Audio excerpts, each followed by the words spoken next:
Though they have the name Canada goose, these birds aren't restricted to Canada. Heck, they aren't even restricted to the places in which they naturally occur. Canada geese are native to North America, but they're found in many other parts of the world as an introduced species. They can be seen flying over Europe, parts of Asia, and even sometimes in New Zealand and Australia. In most places they've been introduced as a game bird. In the United States, they're actually protected under the Migratory Bird Treaty Act, which means they can't be killed except during regulated times which change based on location. This rule isn't always followed, however, because many people find these birds to be a nuisance. To be fair, their poop can transmit diseases, so they aren't always the most welcome guests. But, I don't know, they're pretty cute, and they have a distinct face.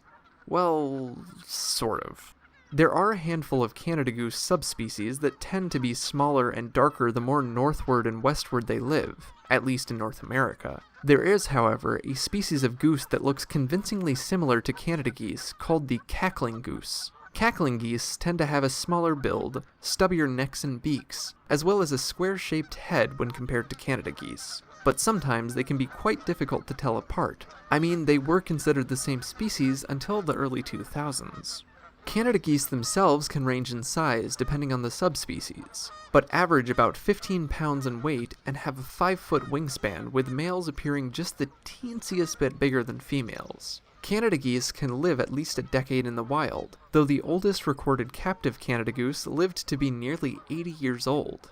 Canada geese love to eat grass and other plant materials like seeds, roots, and berries, though they'll also eat crustaceans and other arthropods, especially if they're raising chicks. These birds generally mate for life and begin mating at about 2 or 3 years of age. Many Canada geese migrate to their northern breeding grounds where the female builds a nest and the male protects her during incubation. However, recently some Canada geese have made use of human-made landscapes, like grassy fields and agricultural lands, to safely raise a family while remaining in one place year-round. So at this point, they don't all migrate, and that's thanks to us.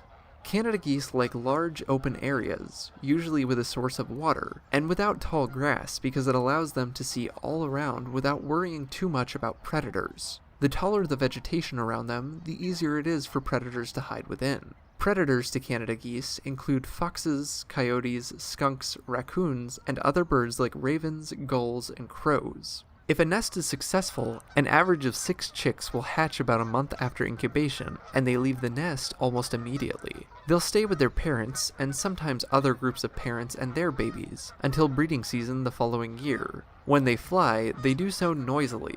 Most people can't mistake the sound of a passing group of Canada geese because of their loud honking, which is typically a sound made by the males, who are also referred to as ganders. Canada geese are also visually distinct in their migrations because they fly in a V shape, which is highly efficient and allows them to travel upwards of 1,500 miles in a single day without wearing themselves out. For more facts on Canada geese, check out the links in the description. Give a thumbs up if you learned something new today, and thank you for watching Animal Fact Files.